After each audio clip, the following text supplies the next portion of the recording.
happened was the problem really metastasized during COVID. I wrote an article about this. It was also published in City Journal. It's called Squalor by the Seaside. Hmm. And what happened was, in an attempt to slow the spread of COVID, the LA City Council, they voted to either partially or fully suspend many of our municipal codes. What happened was they were taking CDC guidance, and they were really using it to absolve themselves of any responsibility. The CDC guidance said do not break up homeless encampments so that people could shelter in place. There was no sheltering in place. And so that, coupled with the lack of enforcement, our progressive city council member Mike Bonin basically told the police not to enforce any of our laws. We just saw, the problem just blow up overnight. All of a sudden, we had about 200 tents on the Venice Boardwalk, and it's really sad. These are incredibly just inhumane living conditions. I feel bad for the people out there who are suffering from drug addiction and mental illness. And our city officials are just overwhelmed. They have really failed to act. And what we see is it's really third world like squalor conditions on our streets. What do we do about it?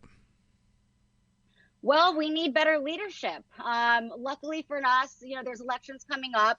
Our Councilmember Mike Bonin, he is under a recall right now. Hopefully that will go through. If not, he is up for election in 2022. And then luckily, we will have another mayoral election. Mayor Garcetti, he's been missing in action for 2 years following his failed presidential bid. And he's really, his absence has really sort of created this anarchy. And so, we're hoping that we will get someone in who can really act in a leadership role. Soledad, if you were mayor, what would you do?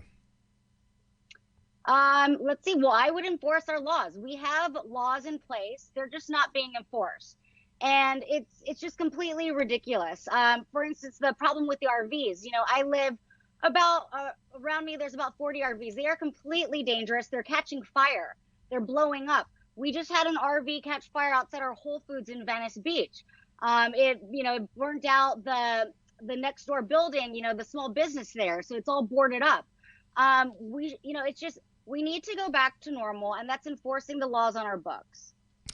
Are you involved in that lawsuit where a bunch of downtown residents, homeless individuals, and property owners, it's called the LA Alliance for Human Rights, they filed a lawsuit saying the same thing that you said, that there needs to be something done about this, and these homeless people need to have somewhere to go.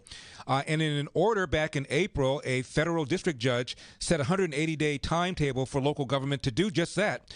It was appealed and then overturned, and so now they've amended the lawsuit, but basically making the same argument. Are you involved in this lawsuit?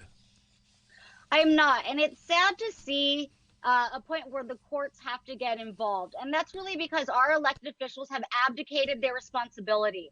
They've failed us. And our city and county, they could do something. They could take this as an opportunity to start finding locations, and they haven't. They just keep fighting it. So they're really the ones that fight any progress.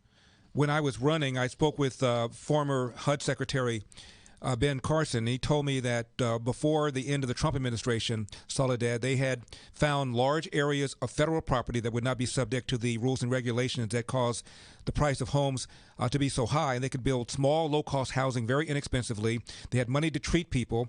And then once that was done, and once they had the money to treat people, people would then have to be forced to leave these streets and go into these homes. Why can't we do something like that?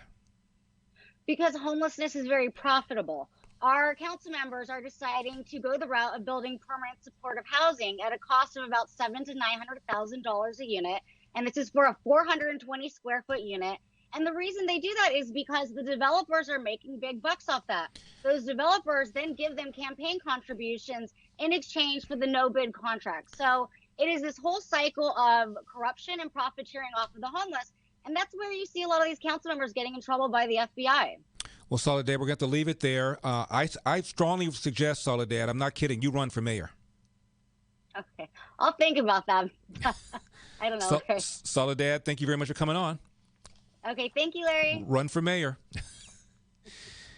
Now, 3-week quick start, $19.95. That is less than $1 a day to see if we can get you out of pain. Then after that, we're talking about less than the cost of a cup of coffee a day for you to stay out of pain.